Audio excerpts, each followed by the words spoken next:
Welcome to this detailed tutorial on how to create anchor links in WordPress. If you've ever wanted your visitors to jump directly to specific sections of a page, like from a table of contents to a detailed paragraph, anchor links are the perfect tool. In this guide, I'll walk you through every step so you can easily add them to your own website. Let's begin. Open your browser and go to your WordPress website. Once the page loads, look toward the top right corner and click on the login option.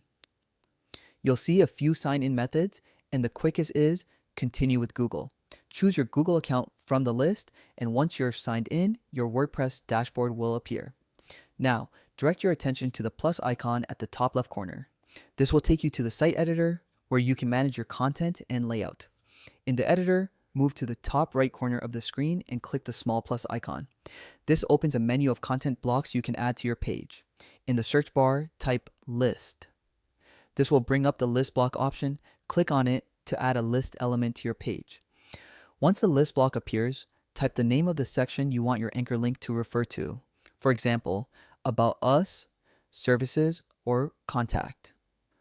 This text will become the clickable link your visitors use to jump to that section. Now, highlight the text you just typed. When you do this, a small toolbar appears above it. Click on the link icon in that toolbar to open the linking tool. In the link field, type your anchor link starting with a hashtag, for example, $about-us. The hashtag tells WordPress that this is an internal link, not an external URL. Once you've entered it, click the confirm button to save the link. Next, scroll down the page to find the exact section you want this link to target. Once you locate it, click on that section's block so it's selected. On the right-hand side of the screen, open the settings panel. Make sure you're in the block tab, then scroll down until you see the advanced section.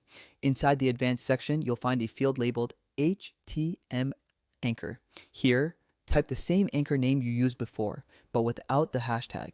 So if your link was hashtag about us, you'll simply type about us in this box. After entering the anchor name, click Save or Update at the top of the screen to make sure your changes are applied. Now it's time to test your link. Click View Site to preview your page, and then try clicking the anchor link you created. You should see the page smoothly scroll or jump directly to the section you linked. And that's it. You've just created a working anchor link in WordPress. Anchor links are a simple but powerful way to improve your website's navigation, making it easier for visitors to find what they're looking for quickly. They're especially useful on long pages, like blog posts or FAQ sections, where users might want to jump directly to specific content. If you found this tutorial helpful, don't forget to like the video and subscribe for more quick WordPress tips. Keep exploring, keep creating, and make your website even more user-friendly with features like this.